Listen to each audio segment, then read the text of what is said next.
r/legal advice. Throraura says, Dad died. Sister wants the house, but we want to sell it. State, Louisiana. My dad passed away without a will and a surviving spouse 2 months ago. He left a house worth $270,000 and some other assets.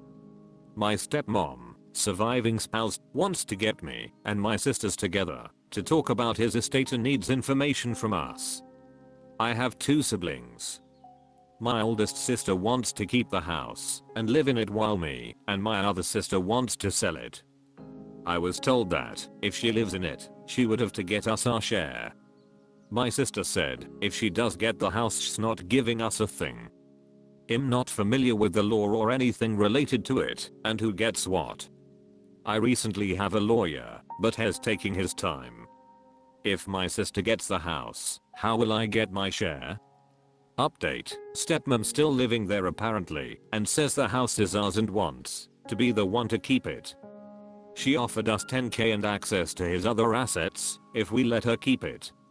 She said the house still has a $1,000 note and if we sell it, it likely won't sell. My other sister says she settled for the $10,000 while my other sister is like no, she wants the house. We will most likely not come to an agreement. Eraldin88 says, if she can't afford to buy you out, sale of the property can/should be forced while it's still in probate. Don't let it be put in your names if the executor, your stepmom, won't do it. You'll need a probate attorney. That said, there's a good chance it became your stepmother's outright if they owned it jointly. Throraura says, he bought the house years ago before he married her. BJane71 says, where do you live? In most places, the legal wife of the deceased would be the major inheritor, receiving the biggest percent of the estate. Children divide the remainder. Crazy Statistician 34 says, your sister will not get the house. It will go in equal shares to all of your father's children. This is assuming it is his legal separate property and he has no will. It is not your stepmom's property in this case. If your sister cannot afford to buy you guys out, you can ask the court to partition the property, whereby the house gets sold and the funds go in equal proportions to dad's children. Your sister does not have to agree for this to happen. Throraura says, she can't afford it and has already mentioned that. Corgi Koala says, I mean, a free house is nice, but the fact is she's only getting part of a free house. She's gonna need to pay for the rest. Redbow says, in Louisiana, the surviving spouse has the right to live in the house until they die or remarry. So while you and your sisters may own the house, your stepmom has the right to live there. Has your stepmom indicated what she wants to do? Watev6187 says, only if it is community property. She says stepmother, so it could have been his separate property. Penig says, wrong. This is by statute.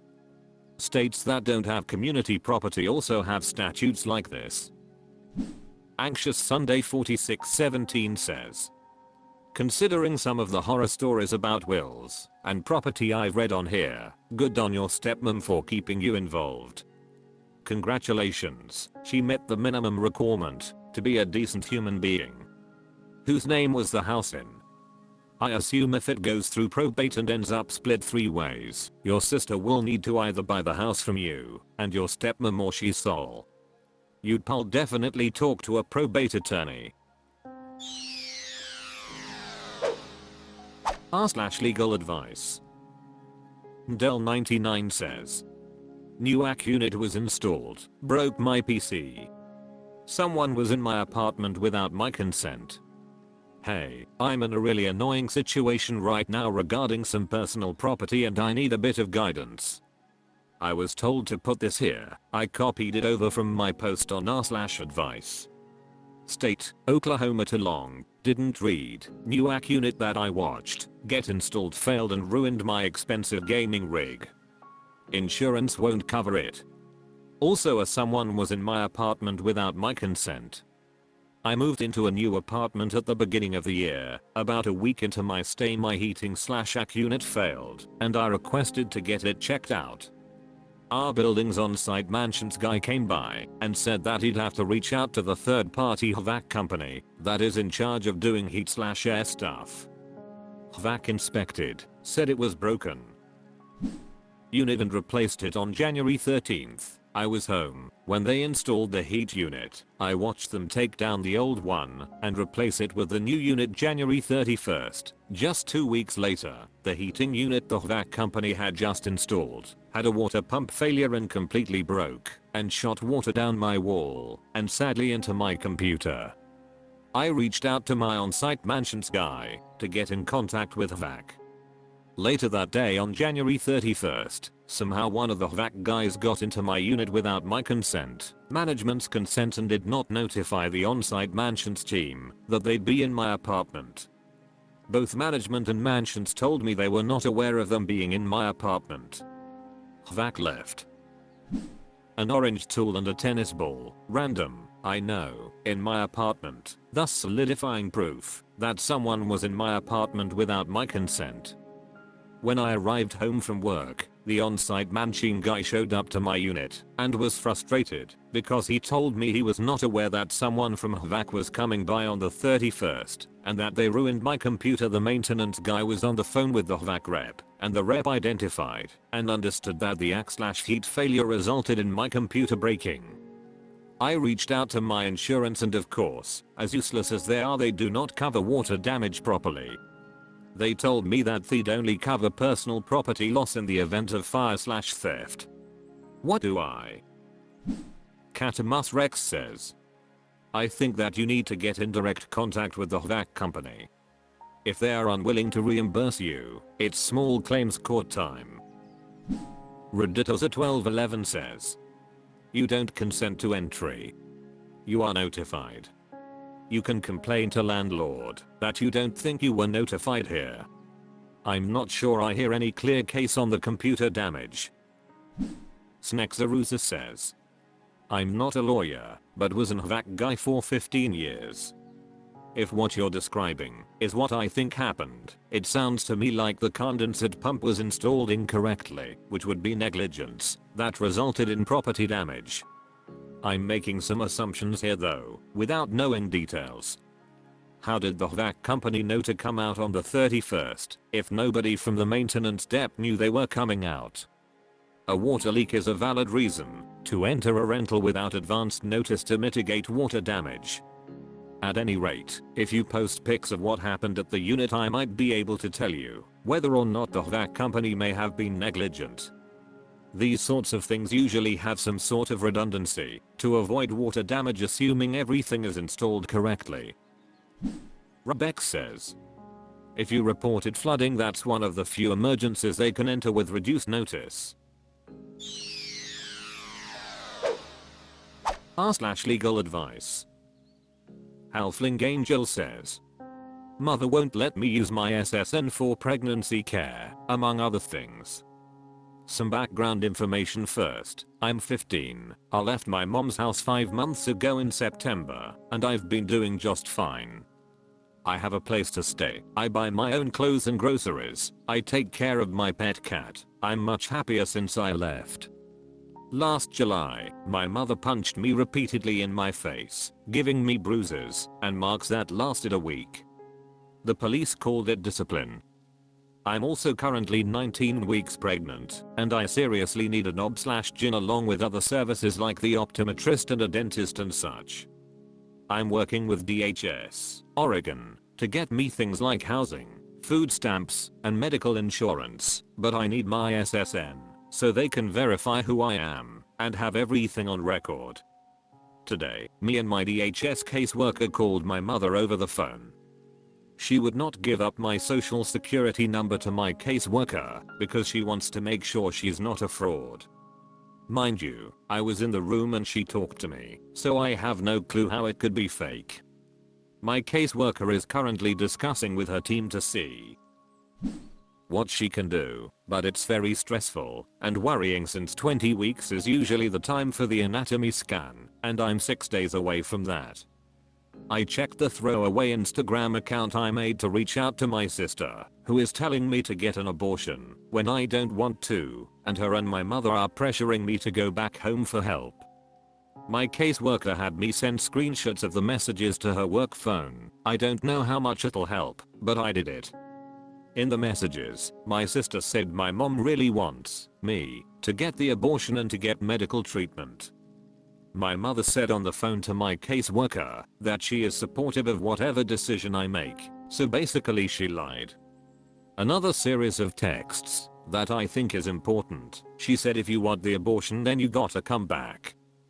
But if you don't then you can do whatever, cause she's not giving me the SSN cause she doesn't know if it's real, or if you're being trafficked, or what. But you gotta tell the police you wanna come home to get it.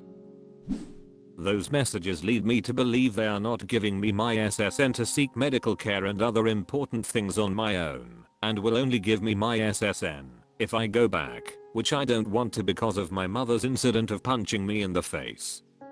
Also, the apartment she lives in is a tiny 2-bedroom, and when I was there, me and my 2 sisters slept in one room, my brother slept in his own room, and my mom slept on the couch, so there is literally no room for my baby. I have support here in Oregon that I never got from my home state too. I really just want my SSN, and then I'll be out of their hair. Too long. Didn't read. I'm a 15-year-old runaway and 19 weeks pregnant. Need SSN for medical care in another state, but mother will not provide it unless I go back to her house. I do not want to go back to her house because there is no room and she can get violent. DHS is involved, helping me receive benefits, and on my side. What can me and DHS? Duspini says, if you have an SSN and do not know what it is, you can generally get replacement paperwork from the Social Security Administration directly. Do you have any other proof of identity, such as a copy of your birth certificate or a learner's permit? Reach out to Planned Parenthood and loop your caseworker into that conversation. They may be able to work out a way to get you care while you sort out your paperwork problems, and Pages can probably help you with the care you need. Halfling Angel says, I do not have any other proof of identity. She's holding my SSN and birth certificate. I never got a learner's permit, passport, school ID or anything of the sort. As for the temporary pregnancy care, there is a place here where I could get small appointments, but it won't be as fleshed out as if I just found a knob/gym. I'll take the small appointments, of course, but I know I can't do that forever. Semima says, you may be able to get a copy of your birth certificate from your place of birth. Seeing that you're so young, it is probably available at any town hall in your state of birth. Ask your social worker to help you at least try to get that. Dorfinip says, often schools have a copy of your social security card or number for registration. Do you think you can get a copy of your permanent record from the school system you were originally enrolled in? Carla Luayog says, your caseworker can request your EDU records which have your birth certificate and social insurance there. Mrasi Ipo says, if you are or were in school, talk with a counselor or admin and ask if they can give you the number. It should be on file. If you have previously had a doctor of any sort, maybe a pediatrician, they'll have it and may be willing to give it to you. Throwaway lawyer here says, also, keep talking to your caseworker. You aren't the first person in this situation that office has dealt with. Maybe the caseworker hasn't gone through this before, but I'd be genuinely surprised if there isn't an office protocol.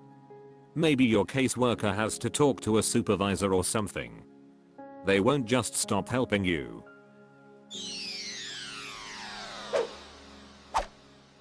That's all for this video. Thank you for watching. Please subscribe.